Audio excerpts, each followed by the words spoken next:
Salut à tous, cette semaine ça a été particulièrement mouvementé avec un Bitcoin qui nous a donné un signal. Les altcoins sont-ils sur les starting blocks? Ça c'est la question que je me pose, et notamment l'ETH. L'ETH nous réserve-t-il enfin son grand retour? Qu'en est-il des marchés américains? Ça a été un gros revirement de situation. Est-ce un rebond? Est-ce la fin de notre correction? N'y aura-t-il pas de crash? J'analyse tout ça dans ma vidéo hebdo. On va rentrer dans le portefeuille. Je te dis à tout de suite. Et bienvenue à cette 10e vidéo hebdo.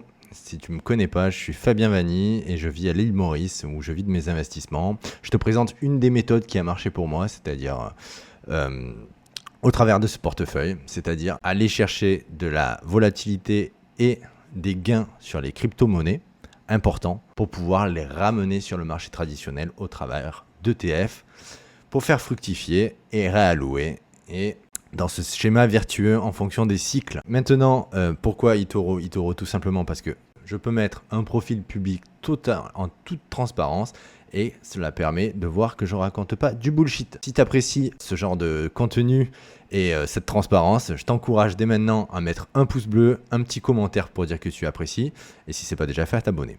Maintenant, rentrons dans le dit sujet. Nous sommes ici pourquoi? Parce que le Bitcoin nous a donné un signal. La semaine dernière, c'est ce que je montrais sur la précédente vidéo, j'avais pris un signal, nous sommes déjà à 10% sur le portefeuille, comme tu peux le voir, sur la première prise de position du Bitcoin. Qui vient à la question suivante, c'est je rentre. Si tu le sais pas, je rentre en plusieurs paliers sur les crypto-monnaies. J'ai mis de côté tout ce qui était altcoin parce que j'estimais que live season n'était pas encore arrivé et on va voir si elle arrive bientôt. Et je t'encourage à rester dans les vidéos. Mais en l'occurrence, là, le Bitcoin, la première cartouche a été tirée. Qu'en est-il? Est-ce que je vais tirer ma deuxième cartouche? Sur l'aspect ETF, ça tu le sais, je rentre en DCA. C'est le 20 du mois, aux alentours du 20 du mois, je fais ma DCA mensuelle. Et qu'en est-il aujourd'hui? Ce qui est intéressant de voir, c'est qu'aujourd'hui, avec la correction que l'on a eue actuellement, on est, alors que j'ai commencé mon portefeuille, notamment le dessin à partir de novembre, c'est-à-dire sur les plus hauts sommets, et grâce à ce DCA, on voit qu'on est à moins 4,63 aujourd'hui seulement. J'ai envie de dire quand même le marché a du coup de 15% et je suis à moins 4,63. La magie du DCA, de lisser, même dans les cas de baisse, de lisser ton prix d'entrée. Et si tu ne connais pas le DCA, sache que c'est le dollar cost averaging. Tu rentres chaque temps fixe, un montant fixe. Et ça te permet de lisser ton prix d'entrée. Je te mettrai d'ailleurs un petit article qui pointe vers mon blog sur ce qu'est le DCA. Mais revenons à ce qui nous intéresse. Où en sommes-nous au niveau du Bitcoin? Alors, le Bitcoin, on peut voir qu'on reste du coup en tendance haussière. Le début de la tendance est à partir aux alentours d'octobre 2023. Si on attendait une confirmation, mais c'était déjà le cas, on peut le voir en semaine aux alentours de mars 2023. Et la tendance haussière, on peut l'observer, la tendance haussière est préservée. Et cette semaine, en plus de ça, le Bitcoin nous a donné un signal de continuation de tendance, puisqu'on réintègre le précédent support. Donc aussi, maintenant, on va passer en 3 jours, que la tendance est préservée. Qu'en est-il? C'est positionné sur ce portefeuille autour des 84 000, avec un début de signal. Et maintenant, on se situe autour des 93, à l'heure que je te parle. Oui, 93 700. On est le vendredi 25 avril à 14h30, heure de Maurice. Le Bitcoin, que nous fait-il maintenant? On peut voir en tout cas qu'il a suivi tout au long de son cycle depuis le signal moyenne mobile des 100 et je suis en 3 jours. En termes d'unité, chaque bougie représente 3 jours. Sur cette moyenne mobile des 100, on voit qu'à chaque fois, il est venu buter dessus.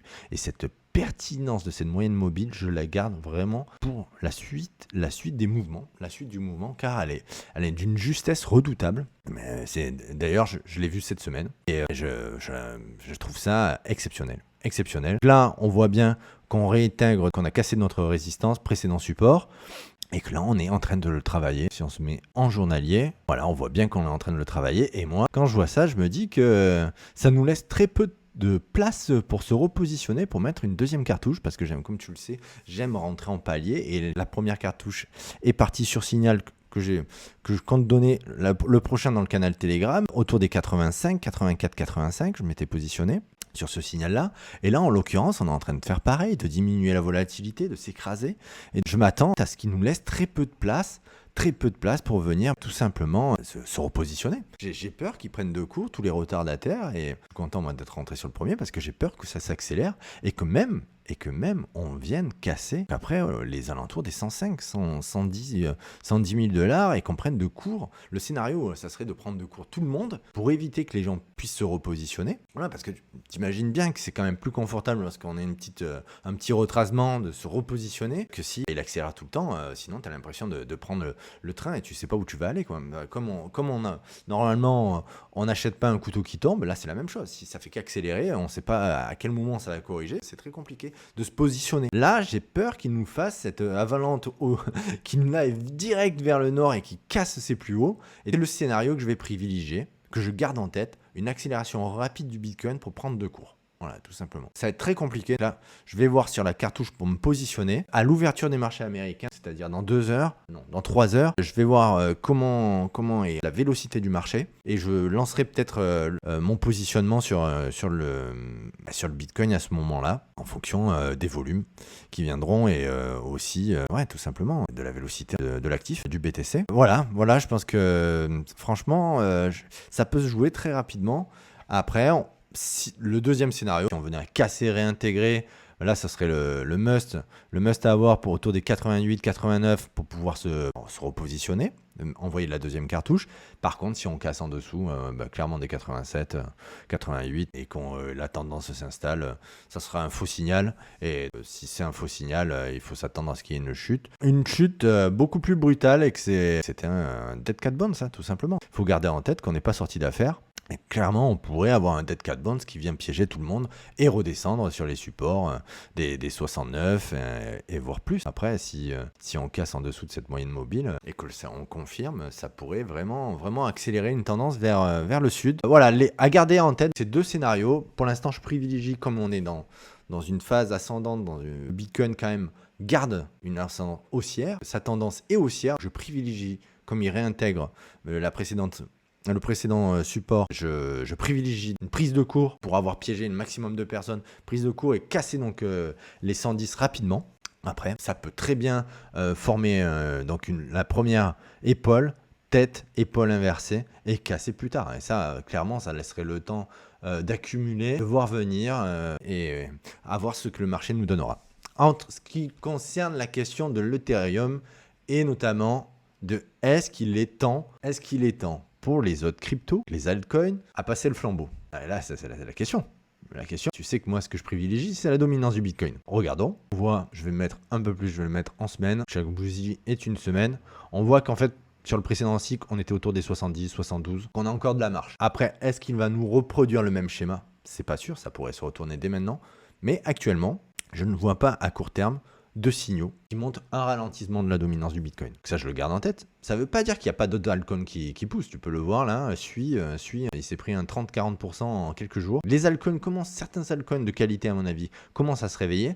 Qu'en est-il pour l'Ethereum? Parce que l'Ethereum, moi, ça a été ma plus grosse déception quand même du précédent cycle. Enfin non, on est dans le cycle, on n'est pas sorti du cycle, mais bon, ça a été ma grosse déception de mes prises de position d'avant. Et en l'occurrence, on a rebondi sur ce support des 1400, qu'on rebondit bien et que limite, on pourrait inverser la tendance et peut-être vite accélérer pour faire un rebond qui viendrait chercher plutôt autour des 2000, 2004. Mais qu'en est-il par rapport au Bitcoin? Parce qu'en fait, c'est ce qui nous intéresse, c'est ça. C'est pourquoi se positionner sur les terres s'il ne surperforme pas le Bitcoin? Il n'y a aucun intérêt à aller sur un actif s'il ne surperforme pas le Bitcoin. Je veux dire, on prendrait du risque parce qu'en plus, on n'a pas de signaux de retournement. Certes, on est annexé, on le voit au niveau du RSI. Certes, au niveau de la courbe, on voit que ça a été une grosse purge. Mais pour autant, est-ce qu'on a un signal de retournement et de prise de dominance par rapport au Bitcoin? Moi, j'en vois pas. Alors, en semaine, peut-être qu'on a touché le fond, à surveiller. En 3 jours, oui, un petit ralentissement, mais on avait eu la même chose ici. Ça avait donné un petit espoir avant vraiment de continuer vers la chute. En journalier, bon allez, ok, on latéralise un peu plus. Très bien. Mais pour l'instant, à mon sens, pas de signe bien précis. Dites-moi en commentaire ce que vous en pensez. Mais pour moi, actuellement, je n'ai pas de signe comme quoi c'est la journée de l'Ethereum. Enfin, la journée ou l'année où le signal est en faveur des altcoins ou de l'Ether. Mettez-le moi en commentaire. Est-ce que vous voyez, vous, un retournement de situation pour l'Ether? Est-ce que ça y est, c'est venu, c'est son go? Moi, je ne le vois pas, personnellement. Je vais rester sur le Bitcoin et je vais suivre le plan que je t'ai exposé précédemment. C'est-à-dire, s'il prend de court et qu'il accroît encore sa dominance, je me positionne au mieux Et voilà, je t'encourage à me suivre, à t'inscrire à ma newsletter. Comme ça, tu auras accès à mon canal Telegram. Je mettrai le lien de ma newsletter dans la description. Et j'envoie des signaux. Enfin, je communique, quoi. C'est mon daily un petit peu sur l'investissement et sur le Bitcoin, sur la prise de position et sur les alts aussi. Pour l'instant, à mon sens, rien à faire de plus sur les cryptos, les altcoins. Voilà, le Bitcoin, oui, les altcoins, pour l'instant, wait and see. Wait and see, désolé, moi enfin, pas désolé, mais voilà, je vois rien de probant. Je vois rien de probant. Revenons maintenant au marché tradi. Pourquoi on suit le marché tradi? Elle m'avait choqué cette question. Oui, mais qu'est-ce que ça a à voir les frais de douane avec le Bitcoin? Bon, j'en reviens, je l'ai déjà dit, mais il y a quand même une corrélation depuis qu'il y a les ETF qui sont sortis sur le Bitcoin avec le marché traditionnel. Il est vrai que sur la correction du SP500, le Bitcoin a été résilient. Et d'ailleurs, c'est ce qui a fait que j'avais pris le pari de me positionner sur les 83, 84, parce que je le trouvais résilient et j'avais l'impression qu'il allait peut-être nous faire ce pourquoi il a été créé, sa réserve de valeur par rapport à la finance traditionnelle, quoi, puisqu'il a été créé en l'occurrence suite au surprime et à cette crise. Le marché tradi, qu'en est-il? Le marché tradi, une grosse purge. Alors, on est allé toucher les 4008. 4008, je suis sur le SP500 en journalier. On est allé chercher les 4008, je vais mettre en 3 jours, c'est un peu plus clair. On est allé chercher les 4008, voilà, j'avais pris, moi, pareil, je me repositionne en cartouche. J'étais sorti suite à une décision personnelle sur ces supports 5006, ouais, lorsqu'on avait cassé 5006, 5005, je me rappelle plus, il faudra que j'aille rechercher. Mais voilà, j'avais pris ma première cartouche autour des 4850 exactement. Bon, on assiste à quoi? À un rebond. Là, clairement, le rebond est identifié. On assiste à un rebond, mais regarde, je t'invite à regarder, pareil, en 3 jours, la pertinence de cette moyenne mobile à 100. Regarde ce rebond. Là, ça va enclencher un rebond et on était parti. Et là, regarde ce qu'il en était. Accélération une fois qu'on l'a cassé et qu'on a confirmé la cassure en 3 jours. Accélération avec ce gap baissier qui est venu être comblé. Voilà, il faut voir que le gap baissier a été comblé. On arrive sur, à mon sens, plusieurs niveaux à casser pour avoir une confirmation que c'est un V-bottom, que c'est derrière nous cette correction. Mais à mon sens, vigilance, je pense qu'on va avoir... Allez, on verra, mais j'ai l'impression qu'on va buter sur les 5005, 5006, plusieurs supports à casser. Pareil pour cette moyenne mobile. Attention à que ce soit retourne pas en dead cat band, c'est qu'on aille vraiment plus vers le bas. En l'occurrence, ça serait pas déconnant vraiment qu'on ait un dead cat band, c'est qu'on revienne chatouiller le bas. C'est vrai que c'est beaucoup corrélé aux news de je te taxe pas et plein d'autres choses, la paix en Ukraine, ainsi de suite. Qu'en ce moment, c'est un peu le chaos pour y voir clair et c'est pour ça que j'étais sorti. Mais là, en l'occurrence, attention de ne pas se laisser piéger justement par ce rebond. Le scénario que je privilégie quand même, puisque j'ai l'impression qu'au niveau de je taxe et je te taxe pas au niveau des douanes, ça s'atténue et peut-être qu'on va voir un peu le bout du tunnel. Le scénario que je privilégie, ça serait une latéralisation entre les 5006, entre ce support, cette résistance et les 5006 et les 5003. Ouais, voilà, on latéraliserait avant de casser vers le haut sur une bonne nouvelle. Bon, ça c'est le scénario que je vais privilégier. Mais je ne m'écarte pas le dead cat band, ce qui pourrait vraiment nous envoyer, retoucher les 4008, peut-être juste au-dessus, là, parce qu'on voit qu'on a ce niveau des 4009, 5000. Oui, juste au-dessus, avant directement de s'enfoncer vers une récession, tout simplement, si on rentre en récession au niveau mondial, au niveau des États-Unis, au niveau de l'Europe, voilà, à voir ce que ça pourra donner. Qu'on n'est pas sorti d'affaires.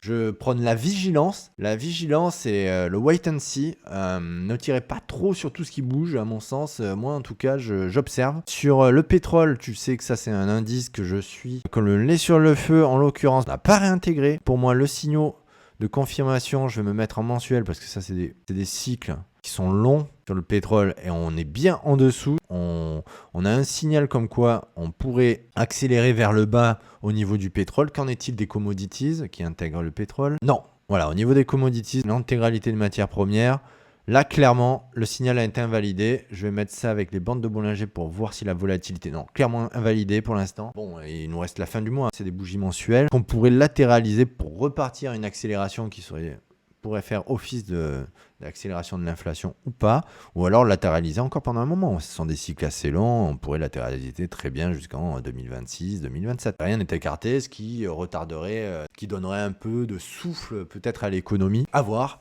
mais ça à surveiller vraiment, à surveiller parce que tout s'enflamme sur les commodities et le pétrole, ça peut vraiment être un catalyseur pour les marchés. Voilà, je pense avoir fait le tour. Le 440, allez, le 440 pour les amis, la famille, ceux qui ont encore de cet indice. Là, on était sur un double top.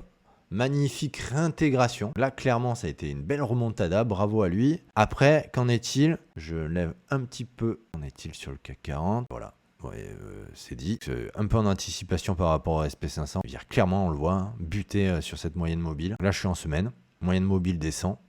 On voit qu'elle est pertinente à plusieurs points. Là, on l'a cassé. On avait confirmé la cassure en semaine en dessous. Qui plus est, en dessous aussi de ce support. On l'a réintégré le support, mais on reste entre le support et cette moyenne mobile. Descend en semaine. Voilà, à voir ce que ça va donner. J'aimerais bien voir une clôture au-dessus, qui serait un signe de bon, c'était pas un double top, mais pour l'instant, on est plus dans le scénario si on reste en dessous de potentiel dead cat bonds. Vigilance aussi sur le marché français. Maintenant, revenons-en à notre portefeuille eToro. Bon, le portefeuille eToro, le SP500, moins 4,63, ça c'est la magie du DCA. Alors que, je le rappelle, quand même, si je me mets sur le SP500 depuis le plus haut, c'est là où on a commencé. Moi, j'ai commencé en novembre sur ce portefeuille. C'était le plus haut. On est actuellement sur du moins 10. Moins 10. Avec le DCA, on a quand même une différence de 5,5. C'est très bien. On va continuer. Que ça descende ou ça monte. Le DCA, c'est tous les 20 du mois pour moi. Tu le sais. Temps fixe, coût fixe, enfin, montant investi fixe. Et ça dans le temps, c'est pour ça que je prends eToro, parce que ça me permet d'être transparent, en toute transparence. Tu peux voir mes mouvements, suivre mon arbitrage, pas de blabla, de la transparence. D'ailleurs, si tu apprécies ce genre de choses, je t'encourage à liker, ça nourrit l'algo, à mettre un petit commentaire sur est-ce que tu crois que c'est que c'est le moment aux altes de donner le là et qu'il faudrait se positionner sur les terres. Moi, ça m'encourage à continuer ma création de contenu et ça me récompense sur le sujet. Je me récompense je sens que je fais les choses et que ça intéresse. Et voilà, pour Total, très corrélé au pétrole. Pour l'instant, on est un peu dans la soufflante. On a vu que c'était un signal fort vers le sud pour l'instant. Mais c'est une entreprise que je privilégie par ses dividendes, sa qualité. Le small cap value, pas de surprise, elles ont pris de plein fouet le régime Trump. Qu'en est-il au niveau des AGG? AGG, c'est je tiens à le préciser, c'est un ETF qui a des obligations américaines et aussi des grosses obligations d'entreprise AAA. Le Bitcoin, notre premier signal, 10% de gain pour l'instant en plus-value latente. Ce qui n'est pas vendu n'est pas pris. Tant que c'est de la plus-value latente, c'est pas gagné. On a diminué un peu nos bénéfices et pertes depuis le début de l'année. Bon, écoutez, on va pas se plaindre. Si on voit sur l'accueil la courbe, il y a une courbe de la performance. Je crois que c'est la première fois depuis un petit moment qu'on revoit une inversion de courbe. Ça fait plaisir. Ça suit son chemin. Je te communique ça toutes les semaines sur YouTube, tous les jours ou presque sur mon canal Telegram. Si ce n'est pas encore déjà fait, je te laisse t'inscrire à ma newsletter. C'est dans la description. Et je te dis à la semaine prochaine. Ciao!